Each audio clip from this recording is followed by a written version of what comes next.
സ്കൂളുള്ള ദിവസങ്ങളിൽ എല്ലാ അമ്മമാർക്കും ഒരു ടാസ്ക് തന്നെയായിരിക്കും. കാരണം ഈവനിങ് ടൈമിൽ മക്കൾക്ക് എന്ത് സ്നാക്സ് ഐറ്റംസ് എന്തെങ്കിലും കൊടുക്കണമല്ലോ. അപ്പോൾ എന്ത് കൊടുക്കുമോ എന്നുള്ളൊരു ചോദ്യമായിരിക്കും അവിടെ വരുന്നത്. പൊതുവേ ഞാൻ എന്താണ് പുറത്തുനിന്നാണ് സ്നാക്സ് എന്തെങ്കിലും മേടിച്ച് കൊടുക്കാറ്. അവർക്ക് ഈ കടയിലുള്ള നമുക്ക് ചായ കടികളില്ലേ, ഈ വട ഐറ്റംസ്, അതൊന്നും ഇഷ്ടമില്ല. അവർക്ക് ലേസാണ് കൂടുതൽ ഇഷ്ടം. ലേസിനെ കുറിച്ച് അറിയാമായിരിക്കുമല്ലോ, നല്ലതായിട്ട് എന്താണ് ഹെൽത്ത് ഇഷ്യൂസ് പറഞ്ഞൊരു സംഭവമാണ് ലേസ്, വയറിന് സംബന്ധമായിട്ട്. അത് പറഞ്ഞു കഴിഞ്ഞാൽ ഇപ്പോഴത്തെ മക്കൾ മനസ്സിലാക്കത്തുമില്ല.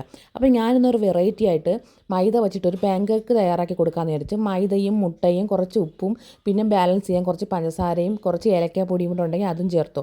അതും കൂടി ഇട്ട് നന്നായിട്ടൊന്ന് ബീറ്റ് ചെയ്ത് ഒരു 10-15 മിനിറ്റ് ഒന്ന് റെസ്റ്റ് ചെയ്യാൻ മാറ്റി വയ്ക്കുക. അത് കഴിഞ്ഞിട്ട് വൈകിട്ട് എപ്പോഴാണോ നമ്മൾ ഉണ്ടാക്കാൻ ഉദ്ദേശിക്കുന്നത് ആ സമയത്ത് ഒരു പാൻ അടുപ്പത്ത് വെച്ചിട്ട് എണ്ണയൊന്നും പുരട്ടേണ്ട. നോൺ സ്റ്റിക്ക് ആകുമ്പോൾ എണ്ണയുടെ ആവശ്യമില്ല. നെയ്യുണ്ടെങ്കിൽ കുറച്ച് വീത്തിക്കോ, പ്രശ്നമില്ല.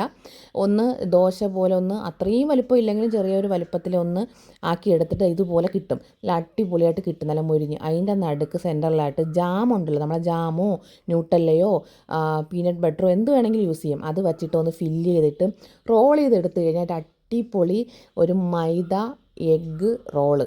അതിൻ്റെ അകത്ത് നമുക്ക് സ്വീറ്റ്സിനായിട്ട് നമ്മൾ ഈ പറഞ്ഞതുപോലെ ചോക്ലേറ്റോ നമ്മളെ ജാമോ എന്ത് വേണമെങ്കിലും നമുക്ക് ആഡ് ചെയ്യാം.